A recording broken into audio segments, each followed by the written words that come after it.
Hello YouTube, Infinite Magicraid community, Gandalf here.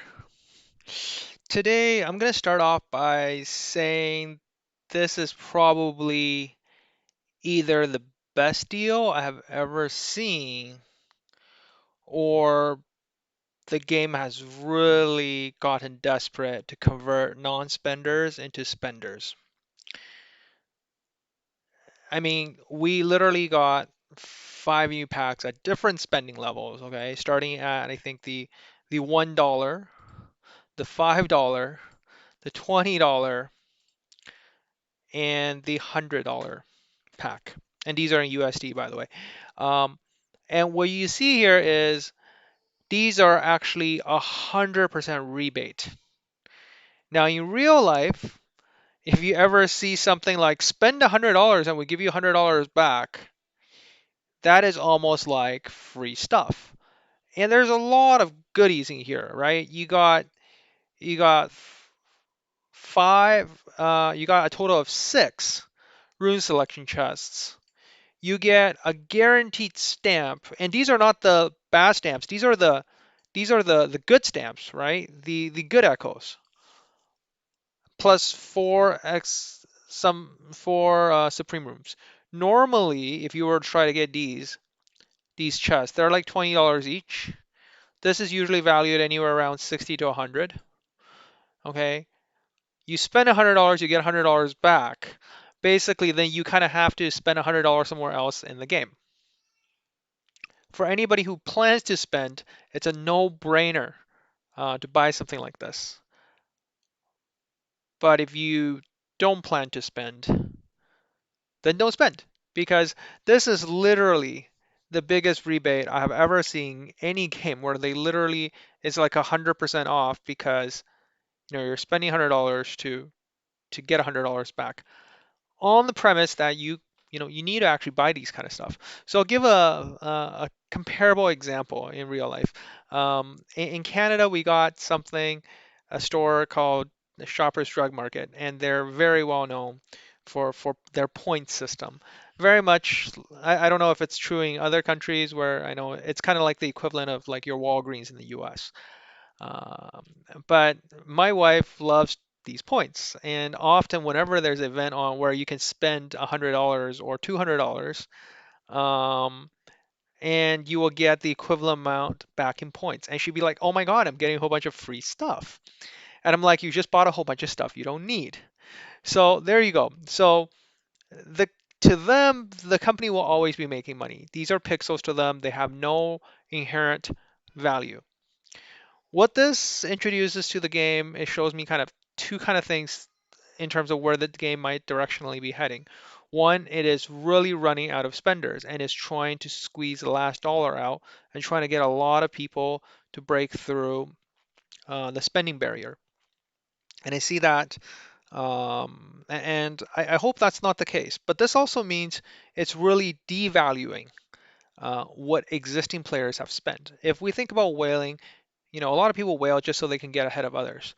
But now you can spend far less to get to the same level of achievement. So I think what this is good in the grand scheme of things is it's really helping a lot of the newer players catch up. Like these pack this week, and I did another video earlier talking about the beginner pack and how massive the discounted deals are, right? Like you can start the game now with like E3 Moshi for like $40. That's absurd to get an E3, a very decent E3 for that amount of spending. And now they're like spending $100. If you plan to spend $100 in the game later, this is like no brainer.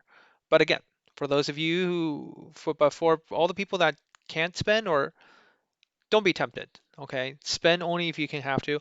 It's not free. Once the $100 of real money is gone, it is gone, okay? It doesn't matter if they give you 1,000 back in vouchers.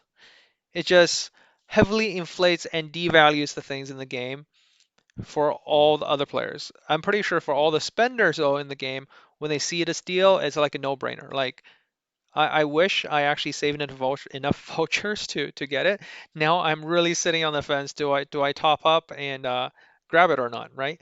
Like, but if you do have vouchers already, or if you do plan to spend 100, or you have like a spending budget and you know you're going to spend next month, when when the limited hero box drop or when there's like stuff that's coming out.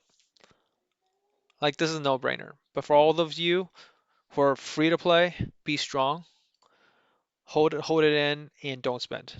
So my thoughts are with you, all the free to play players out there, the true free to play, the ones that really enjoy the game without spending a single dollar.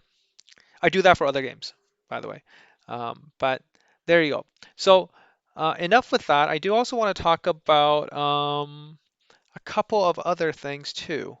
One is the lack of available content. I know they dropped some teasers about a great PvP content called National Wars or something like that. Unfortunately, it's still not out yet.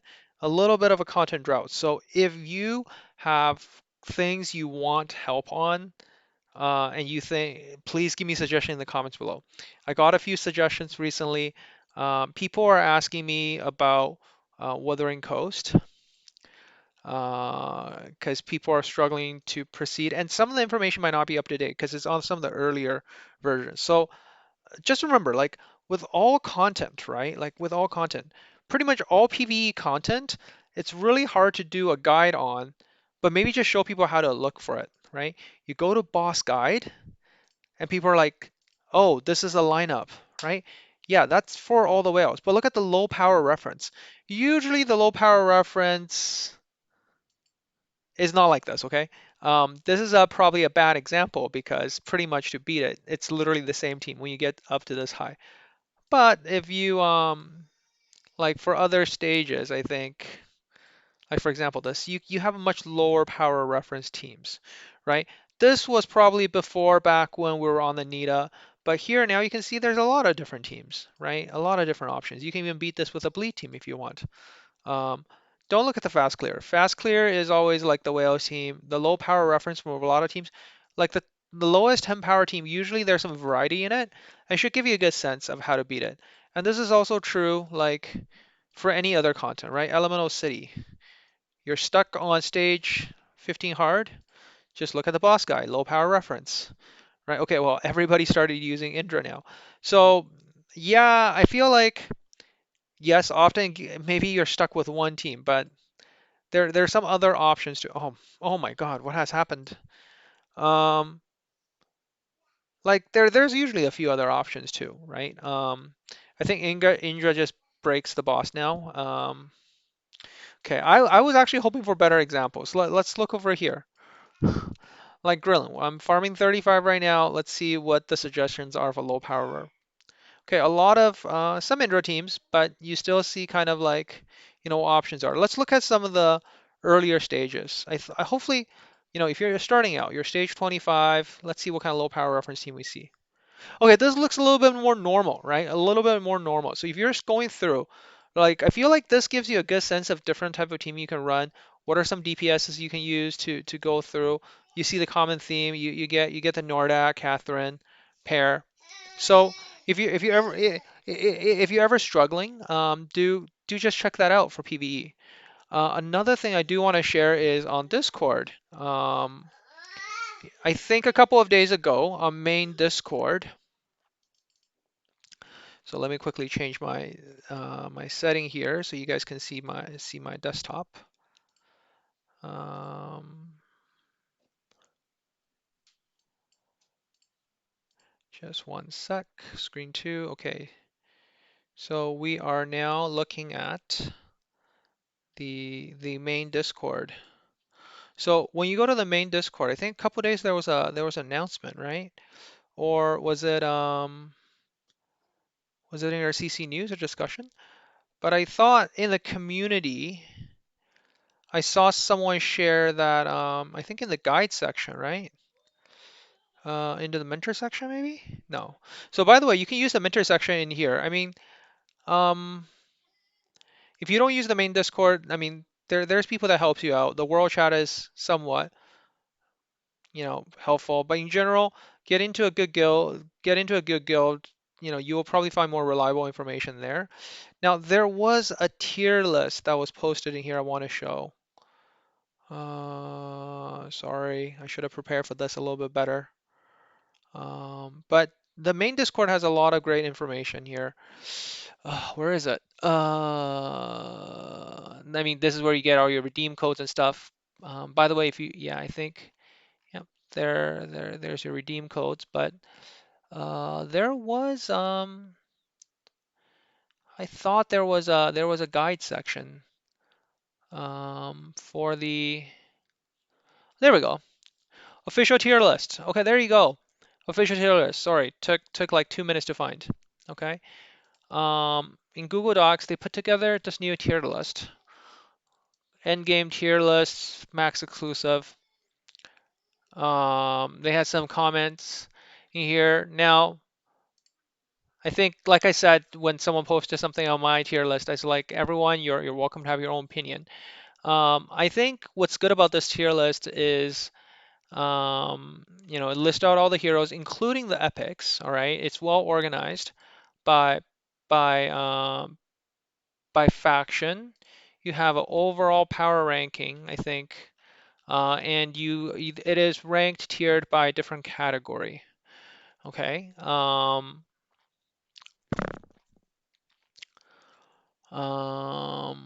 they also have the last updated date. So I think this is good because I haven't had the chance to fully look at it. Um, but I would say that, you know, given I think Barnes said together working with a lot of the moderators, they have voted on this tier list together. So hopefully, it has good quality as well. Uh, one of the commenters suggested and asked me to put out a tier list for campaign clearing.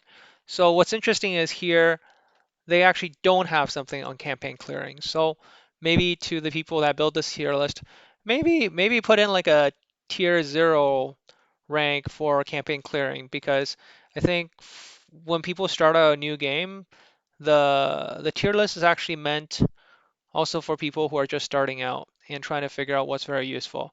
Like, yeah, it's nice to have all the limited heroes up here, but really, in terms of, again, this is a fully exclusive. And have you thought about what's the impact of echoes on these as well? I probably will consider putting out the over the next little while. I'll probably put out a video on the tier 0, and moreover, I'll say low investment. I think what's important is to highlight is what are some heroes that are actually really good in terms of low investment, right? Like, yes, a lot of endgame players right now, like for us, right? We have farmed Grillin, Rum, like Marius, Nadia, probably for like a year and a half now. Okay, like I can literally go ahead and probably sell anything that is elite. And pretty much everything for any of my main heroes I'm using, they're either all mythic or upgraded to legendary. So the stats really make a hero work. So for example, Lucia, as strong as Lucia is, I'm not sure where she is put on here.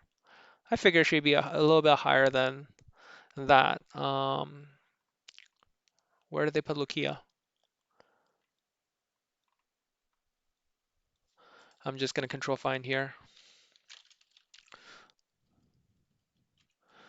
Really? Okay, sure. Yes, Lucia has fallen off a little bit, but the thing here also is just really Lucia is one of those heroes that are super stats hungry, right? Like, there are some heroes that are just more stat hungry than others, but once you get to end game, when your sanctuary is so high, it makes them a lot more viable. Like the amount of damage they can dish out is absurd if you can meet all the stat requirements for some of these heroes. But early game players, you can forget about it. Like people talk about how important, like if you're starting out and you're not able to farm higher stages, you're going to be struggling with like 4-star and 5-star equipment, and you're going to gradually, upgrade your way through. It's a little bit painful, but a lot of the heroes that are good, like you probably don't have enough stats to support them. Um, there's a certain point where, like for example, early game players, you're gonna have a hard time freezing people in the zone because your effective hit, you're gonna struggle to even get over 100. So you're barely gonna be freezing people. Like, but end game players, they easily hit 200 plus effective hit, and you're like freezing people across the board, right? Or Santa. Santa could be really good once you hit like, your speed has to be high enough to sustain the perma freeze. But if you're just starting out, you're like, my Santa, you know, barely gets over 60 effective hit, and I can't even break 1600 speed. What am I doing? Like, why isn't he not performing? A lot of the in campaign, why can't I, push all the way up there? It's all about stats for a lot of these heroes, and some are a little bit more hungry than others because you don't need as many stats for it to be good, right? It's much easier to build a support hero that just require speed versus a hero like, oh, I don't know, like your direct damage dealer is often a little bit harder to build because um, just look at something like, Lydia, right? Lydia, bless, sorry. If you look at the recommended stats, right? Like you need attack, crit rate, crit damage, and effective hit. Like sometimes when you see like you need really five stats, that gets really hard to get your gear kitted out. But if you're looking for something that's just straight up support, so your supports are usually easier to build because for someone like Seth, all you need is just speed and HP, right? It's so understanding that also means, your tier list and how you get your heroes to work. Because sometimes you can forego the speed, right? Like early game, surprisingly how good space is for early game players. But I don't know where they put. Okay, space down here. Arena, Dorman Ruin. Like it really depends on what stage of the game you're in, right? Space, yes, space, but early game space does so well because a 20% turn meter boost for your entire team and to be able to slow down the boss, early game space is super helpful. So for a lot of new players, I've noticed there's a lot more new players that are watching my videos now.